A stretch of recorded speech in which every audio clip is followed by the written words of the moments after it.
കൃഷ്ണ ഗുരുവായൂരപ്പ ശരണം. പൊന്നുണ്ണേക്കണ്ണൻ്റെ ഉഷപ്പൂജ അലങ്കാരം രാവിലെ 4 മണിയോടുകൂടി മലർ നിവേദ്യം കഴിഞ്ഞ് ശ്രീകോവിൽ നട തുറന്നു. പൊന്നുണ്ണേക്കണ്ണൻ അത് ആ ശ്രീലകത്ത് പുഞ്ചിരി തൂക്കി നിൽക്കുകയാണ് കേട്ടോ. പൊന്നുണ്ണേക്കണ്ണൻ്റെ തിരുമുഖം ചന്ദനം ചാർത്തിയിട്ടുണ്ട്. നെറ്റിയിലൊരു സ്വർണ്ണഗോപിക്കുറി അണിയിച്ചിട്ടുണ്ട്. ചെവിയിൽ ചെവിപ്പൂക്കൾ വെച്ചിട്ടുണ്ട്. മാറത്തൊരു സ്വർണ്ണത്തിലകവും ഒരു സ്വർണ്ണമാലയും ചാർത്തിയിരിക്കുന്നു. പൊന്നിൻ കിങ്ങിണി കെട്ടി പട്ടുകോണകമുടുത്ത് പീതാംബരപ്പട്ട് ഞൊറിഞ്ഞെടുത്തിട്ടുണ്ട്. കയ്യിൽ ഓടക്കുഴലും പിടിച്ചിട്ടുള്ള നിൽപ്പാണ്. സ്വർണ്ണക്കിരീടം ചാർത്തി കിരീടത്തിന്മേൽ 3 തിരുമുടിമാലകളും 2 വലിയ വനമാലകളും ചാർത്തിയിരിക്കുന്നു.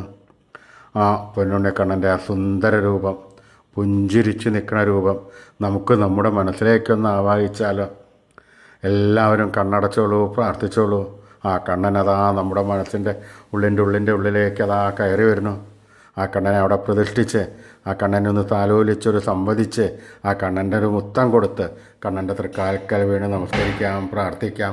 കണ്ണൻ്റെ അനുഗ്രഹം എല്ലാവർക്കും ഉണ്ടാവട്ടെ. ഹരേ ഗുരുവായൂരപ്പാ ശരണം. നാരായണ.